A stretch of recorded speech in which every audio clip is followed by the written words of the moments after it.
¿Qué tal? Buenas tardes, mi nombre es Sebastián Iglesias, soy licenciado en Ciencia Política, pero sobre todo soy un orgulloso trabajador del Banco Nación. Agradecerte, Rodrigo, siempre tu generosidad para conmigo, agradecerte, Kelly, también, y agradecerle fundamentalmente a mis compañeros del banco que me vinieron a ver de la Comisión Gremial Interna, Daniel Mercado, nuestro primer delegado general y secretario de prensa, Paula Eva, Gaby, María Eva, Facundo Suyo, que es nuestro secretario general adjunto alterno de Buenos Aires, de quien estamos orgullosos de tener compañeros así, Fernando y Seba, que son mis compañeros. Dicho esta presentación, a mí me toca hablar en un contexto muy particular del rol del Banco Nación en la revolución justicialista. Y quiero detenerme, nosotros el día 25 vamos a estar haciendo una movilización, una asamblea general y una movilización al Congreso, porque este gobierno viene por la última herramienta estratégica que tiene el Estado Nacional, que es el Banco Nación. Viene el delincuente que tenemos como presidente, Villar, viene a convertirlo en sociedad anónima, y parte de eso también tiene que ver de privatizarlo total o parcialmente. Nosotros hicimos una campaña de 1 millón de firmas que recolectamos. ¿Y cuál es la importancia del Banco Nación? Que destruido los ferrocarriles, destruido el Correo Argentino y destruido YPF en los términos en que fue creado, la última herramienta del Estado Nacional presente a lo largo y ancho del país es el Banco Nación. En ese contexto me pareció interesante rescatar el rol que cumplía el Banco Nación en la revolución justicialista de Perón. Yo parto de una idea que es el 43, para mí el 43, la revolución de junio del 43 es crucial en la historia argentina por dos cuestiones. Porque desbarata el andamiaje colonial inglés, por un lado, y que profundiza el proceso, inicia el proceso de insubordinación fundante argentino, es un término también de nuestro compañero Marcelo Bullo, con el objetivo de alcanzar el umbral de poder necesario para que la Argentina definitivamente se independice. En ese contexto hay, como siempre sucede, un encuentro de la Providencia, que es el encuentro entre Juan Domingo Perón y Figuerola, que es un funcionario de carrera del Estado español, y ahí quiero hacer una mención al trabajo de Kelly rescatando la revista de la Secretaría de Trabajo y Previsión, reeditándolas para que todos nosotros podamos acceder a ella, porque los documentos por lo general de esa época están prácticamente olvidados, y conseguir documentos o libros que haya escrito Figuerola es aún más difícil. Ese encuentro, que marca el inicio para mí o la profundización de la revolución, lo hace en particular. Primero quiero brevemente resumir. Figuerola es un funcionario español que trabaja en el gobierno de Miguel Primo de Rivera, para mí el restaurador del Imperio Español, y en ese contexto el tipo trabaja en Cataluña, en una zona de mucho conflicto social. Cuando viene a la Argentina, empieza a trabajar en el Ministerio en lo que era el Departamento Nacional del Trabajo, y lo que hace Perón desde el Departamento Nacional del Trabajo, que hasta ese momento había sido una recopilación de estadísticas y expedientes, lo que hace es convertirlo en uno de los principales sostenes de la era de la política social en la Argentina. Ahí yo creo que el proceso de inicio del proceso de insubordinación fundante consta de 3 pasos. Primero fue la conversión del Departamento Nacional del Trabajo en Secretaría de Trabajo y Previsión. El segundo lugar es la conformación en el 44 del Consejo Nacional de Posguerra. Y por último, que es un antecedente previo al Consejo Nacional de Posguerra, fue la Reunión Nacional de Municipios en el 1944, donde lo que hace fundamentalmente la revolución es escuchar al pueblo directamente cuáles eran los anhelos que tenía.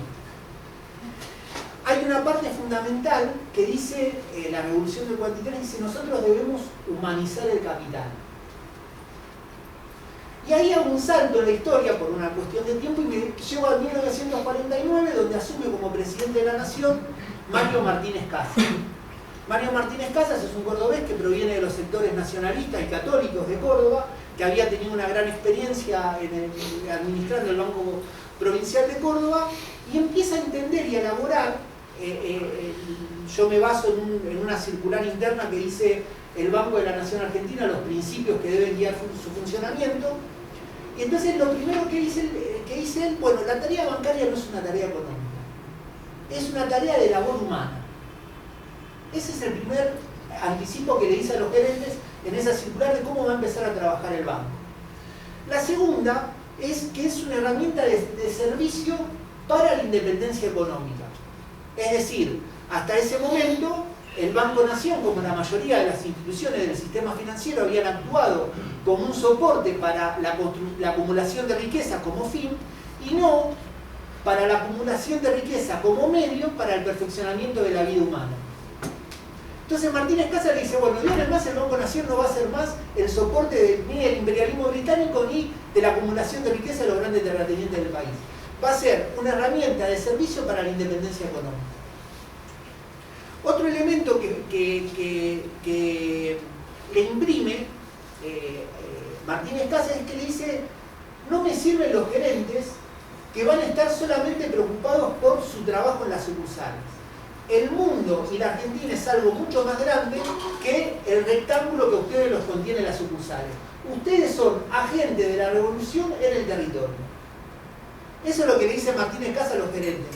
En un contexto, y perdón que haga una digregación, donde la mayoría de los funcionarios que tenemos, salvo honradas excepciones, son obsecuentes del poder de turno. Y por eso el Banco Nación está como está. Entonces, en ese contexto le dicen, y en un contexto donde la virtud de los funcionarios es no meterse en política, le dicen, ustedes son agentes de la revolución en el territorio. Y como son agentes de la revolución en el territorio, tienen que relacionarse con las personas, con los productores, con los comerciantes, con los industriales, escucharlos y poner la estructura del Banco Nación al servicio de ellos. Hay una cuestión importante que tiene que ver cómo aborda Figuerola y Perón el tema del análisis de los problemas. Ellos van a dejar de lado un análisis sectorial. Figuerola ya no va a hablar del problema social o de la cuestión social. Dice, la cuestión social es algo antiguo. Figuerola de lo que va a hablar va a ser de la cuestión social, que evolucionó en el problema social, y nosotros lo tenemos que abordar con la idea del problema o del complejo económico-social, es decir, una cuestión integral. De hecho, las normativas que Figuerola trabaja con Perón desde el Consejo Nacional de Posguerra y que repercuten directamente en el rol del Banco Nación, dicen que tienen que ser leyes integrales. Habla de normas jurídica, económica y social. Esto es lo que habla Figuerola, ¿no? Una visión integral de todo ese proceso, y lo que va a hacer Martínez Casas en el Banco Nación es decir, bueno, nosotros vamos a ejecutar la política de la revolución en nuestra institución. En ese sentido, dice, el capital debe cumplir una función social. Ahí Mario Martínez Casas, vuelvo a él, es claro. Y dice, para eso modifica su carta orgánica, y perdón que repita, vuelve a poner al Banco Nacional al servicio del nuevo orden económico y social que regía en ese momento.